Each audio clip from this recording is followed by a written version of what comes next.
The hush inside the grand lobby of the five-star hotel in Chicago should have been filled with the sound of crystal glasses clinking and the polished hum of elegance.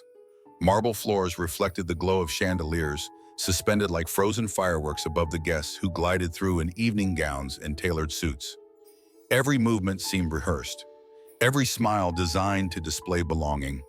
But the illusion of perfect hospitality shattered the moment Caleb Monroe and Adrien Frost stepped through the revolving doors. They were not dressed in tuxedos, nor did they carry glossy luggage plastered with luxury logos. Caleb wore a crisp white shirt tucked neatly into a pair of jeans. Adrien matched him in quiet simplicity, with a dark jacket thrown across his shoulders and a leather backpack slung casually on one side. Their clothes were clean, their demeanor calm, their stride confident, but the accessory that caught the most attention was the small rainbow pin on Caleb's chest. It was hardly larger than a coin, yet it glimmered like a provocation beneath the sterile chandeliers. Almost instantly, whispers began to stir across the lobby. A group of businessmen waiting by the reception desk lowered their voices, yet their eyes followed Caleb and Adrien with the same suspicion reserved for intruders. A couple in silk evening wear exchanged a smirk, and the faint sound of laughter rippled across the marble floor. The performance of exclusivity had found its new target. At the check-in counter, the smiles of welcome practiced so carefully each day slipped into something sharper. The receptionist leaned forward, eyes flicking over their outfits with deliberate disdain. His voice carried just loud enough for those around to hear, dripping with a cruel amusement. He pointed across the hall and said the budget desk was over there, adding that this side was not intended for guests like them. In that instant, the chandelier lights seemed colder, harsher, as if the crystals themselves had turned into fragments of judgment. The marble lobby, so carefully polished to signal opulence, became a mirror of prejudice. Strangers who had never exchanged a word with Caleb or Adrien now regarded them as if their presence tainted the air of refinement. And the cruelest detail was not the words themselves, but how quickly others chose to agree. The murmur of contempt spread, quiet at first, then bolder, until it became part of the atmosphere of the hotel itself. Caleb tightened his jaw but kept his posture steady, his arm brushing against Adrien's to steady him. Adrien's gaze dropped for a moment, his shoulders stiff, his pride bruised before the night had even begun. Yet Caleb's expression remained firm, as though he understood that silence sometimes carried more dignity than protest. The scene lasted only a few minutes, but for anyone who has carried the weight of being othered, it stretched into eternity. It revealed how quickly grandeur could rot when stripped of compassion, how the sheen of marble and crystal could become just another backdrop for cruelty. In the quiet hum of prejudice, it was not luxury that defined the hotel, but the absence of humanity. The first test had already been set, not in the suite they had booked, not in the breakfast halls still waiting, but in the eyes of strangers who had decided their worth the moment they walked in, and beneath the chandelier's glare. Caleb and Adrien discovered once again that dignity often begins in silence, and that prejudice is most dangerous when dressed in elegance. As the whispers faded into background noise, one truth lingered: sometimes the greatest battles for respect are fought not with raised voices, but with steady footsteps that refuse to turn back. If you believe stories like this deserve to be told, subscribe to Heart Story, where voices silenced in one room can be amplified for the world, because every whisper of cruelty deserves an echo of truth. Morning light spilled gently through the tall glass windows of the hotel's dining hall, where white tablecloths stretched across perfectly aligned tables and silverware glistened as though polished for royalty. The air smelled faintly of roasted coffee and warm bread, carrying with it the promise of comfort that luxury hotels like to advertise as effortless grace. Caleb Monroe and Adrien Frost entered with the same quiet confidence they had shown the night before. Their suite reservation included access to the exclusive breakfast reserved for the hotel's most distinguished guests, a privilege they had earned and paid for in full. But the illusion of equality ended the moment they stepped across the velvet rope. Eyes shifted almost immediately, scanning their jeans and plain shirts, pausing on the rainbow pin that caught the morning light on Caleb's chest. Guests in tailored jackets leaned back in their chairs, whispering as though they had just spotted intruders trespassing on sacred ground. What should have been a simple morning meal unfolded into a stage set for judgment. The restaurant manager intercepted them before they could even sit. His gaze traveled from head to toe, not hiding the disdain that curled his lips. He announced in a tone sharpened for humiliation that the tables in this section were reserved for business executives and elite travelers. With a casual flick of his hand, he suggested they move to the general buffet in the common area, as though their presence here threatened the very definition of refinement. It was not only his words that stung, it was the way they echoed through the hall. Several guests lifted their phones, recording the scene with the detached curiosity of spectators at a spectacle. On one screen, captions appeared almost instantly, "Gay couple pretending to be rich." Others whispered to their followers that two men had mistaken themselves for people who belonged.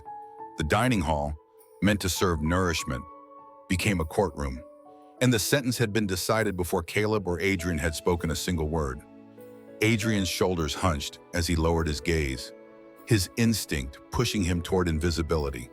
The man who once debated with fire in his eyes during college now pressed his lips together, willing the stares to pass through him. Humiliation, when public, burns deeper than anger. His hands clenched beneath the tablecloth as he tried to breathe steadily, waiting for the moment to dissolve. Caleb, sitting across from him, noticed the tremor in Adrien's hand and reached across the table, holding it firmly.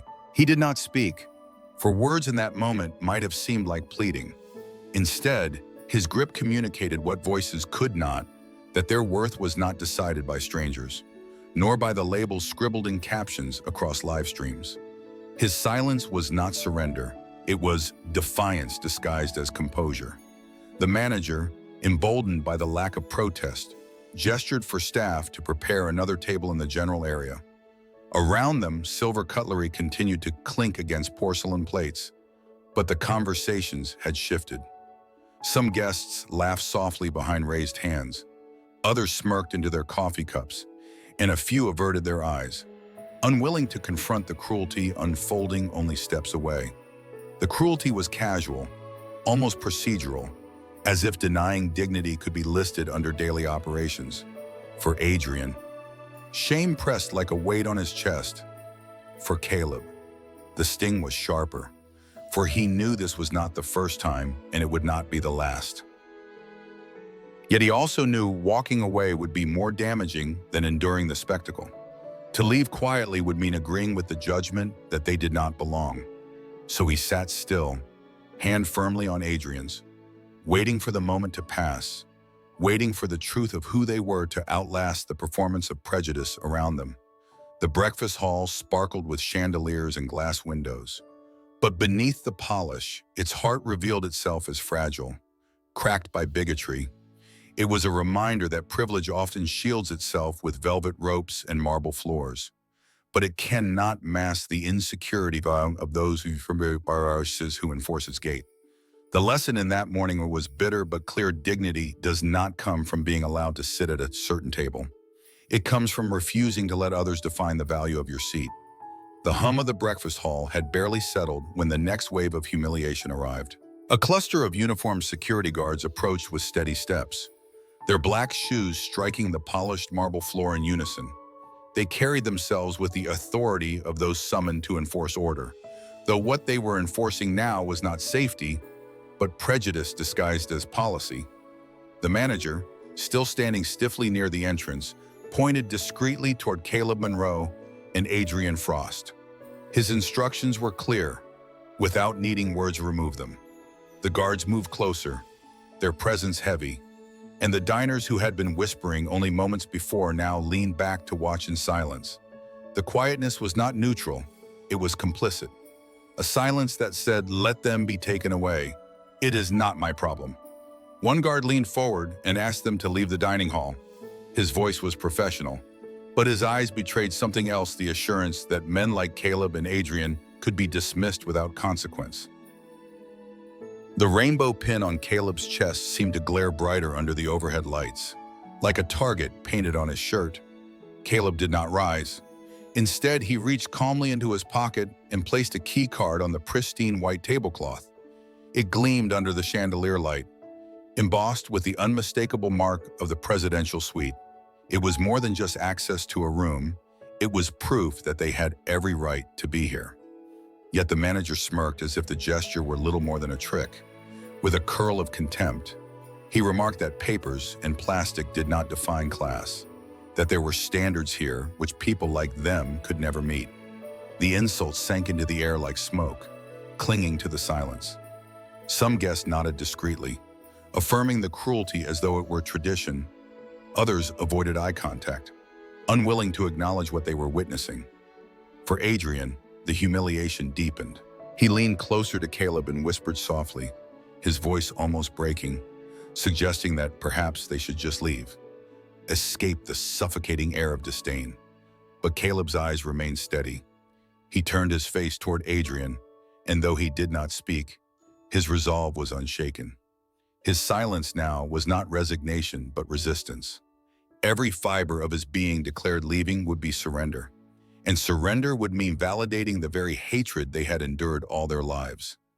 His jaw tightened as he held Adrien's gaze, a silent promise that they would not walk away from this trial. The room grew heavier, as though the chandeliers themselves had dimmed. It was no longer just a matter of breakfast. This was a confrontation with the weight of history, with every insult hurled at those who dared to exist outside rigid lines. It was not about coffee or tables or polished marble. It was about dignity, about the unspoken rule that some lives were deemed unworthy of being seen in certain places. In that moment, the dining hall became more than a test of patience. It became a battlefield of pride. Caleb's refusal to stand, his insistence on remaining seated with Adrien beside him, was not only an act of defiance against a manager's insult, it was a stand against centuries of whispers and exclusions. The lesson, though bitter, unfolded clearly in the crystal reflections above sometimes.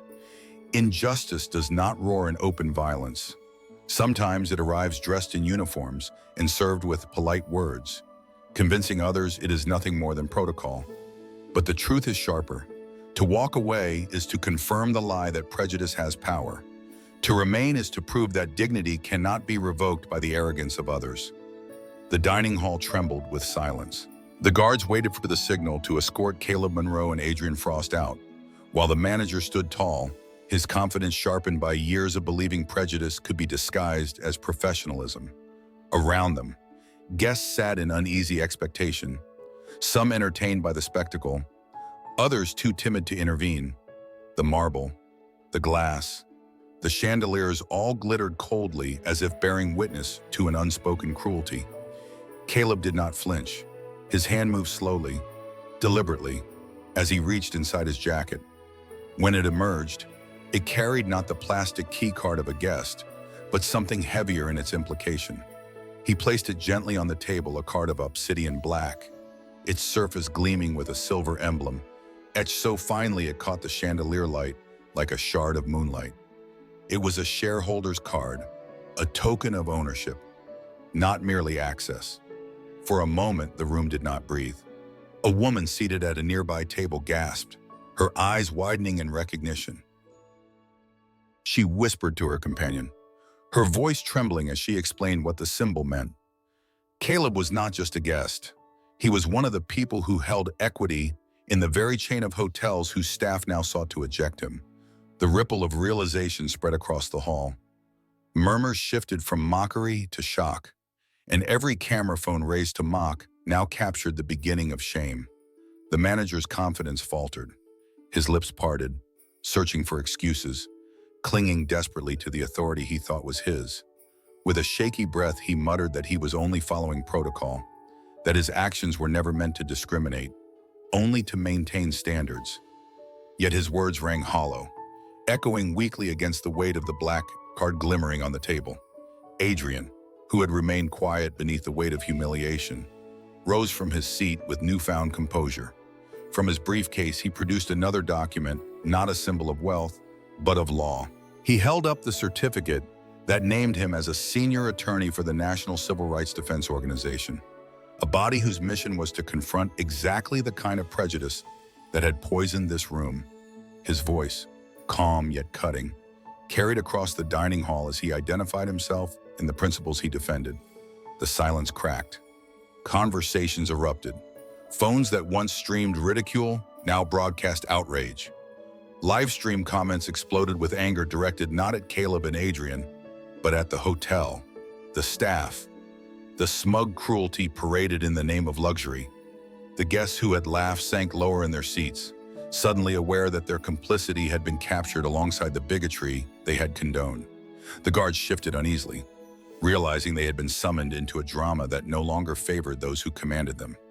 The chandeliers above, unmoved, continued to spill light onto a hall now thick with discomfort. What had begun as whispers of disdain had transformed into a public trial of conscience. The truth had surfaced, and it was unshakable. For Caleb and Adrien, the revelation was not a triumph of ego, but a vindication of dignity. Their worth had never depended on wealth or position. Yet the irony was bitter. It took proof of ownership and legal power to silence voices that should have never spoken in cruelty at all. The lesson cut deep through the glittering room equality should not rest on cards of wealth or titles of law. It should exist because humanity itself demands it. The spectacle in the dining hall had reached its breaking point when the sound of hurried footsteps echoed against the marble floor. The hotel's general director appeared, his tailored suit pressed with the weight of urgency, his face pale beneath the gleam of chandeliers. He glanced quickly at the black shareholder card resting on the table, then at the legal document Adrien Frost had presented, and his composure cracked. Bowing slightly, he stammered apologies that seemed to fall flat in the heavy silence. But the damage was done. The cameras had recorded every sneer, every insult, every attempt to cast Caleb Monroe and Adrien Frost aside as if they did not belong. The story had already escaped the walls of the hotel. Live streams blazed across the internet. Hashtags calling for accountability surged, and the once untouchable image of the luxury chain unraveled in real time. What unfolded in that dining hall was no longer a private humiliation. It was evidence. Evidence that prejudice, when cloaked in hospitality, was still prejudice. The director, realizing the scale of the crisis, announced that all staff involved were immediately suspended pending investigation. His words were meant to restore order, yet they rang hollow. For true damage had already been inflicted not just upon the reputation of a hotel, but upon the very illusion that luxury and dignity could be separated from compassion. Caleb's calm voice broke the silence that followed. He reminded the hall that what had taken place was not simply an insult to them, but a revelation of how deep systemic bias could run when hidden beneath marble floors and crystal chandeliers. Adrien added with steady conviction that the law would answer where apologies could not. The federal protections for LGBTQ citizens were not optional guidelines, but guarantees etched into justice itself. His words resonated with a gravity that silenced even the most cynical faces in the room. The guards shifted uneasily. The manager hung his head, and the guests who had once filmed in ridicule now recorded in shame. As evening fell, irony rippled through the halls of the same hotel that had tried to reject them. Beneath the same glittering chandeliers, a different gathering took place, a ceremony dedicated to the advancement of human rights. Banners of equality hung across the marble columns, and the hotel, bound by circumstance, raised a rainbow flag at its grand entrance. Caleb and Adrien stood at the center of the stage, no longer treated as unwelcome intruders, but as honored guests, their presence illuminating the hypocrisy that had preceded it. The applause that filled the lobby was not merely celebration, it was vindication. The lesson that lingered in that crystalline hall was simple yet unyielding: justice is not always delivered in courtrooms. Sometimes it is won in the silent endurance of humiliation, transformed into undeniable truth when exposed to light. Prejudice cannot endure when recorded, shared, and confronted by the collective conscience of a community. Luxury without humanity collapses into dust, but dignity, once defended, becomes unshakable. So let me ask you, if you had been seated in that dining hall, would you have looked away, or would you have spoken out? If stories like this matter to you, If you believe silence should never protect injustice, then join us. Subscribe, share, and stand with Heart Stories, because every voice we raise together makes it harder for prejudice to whisper unchallenged again.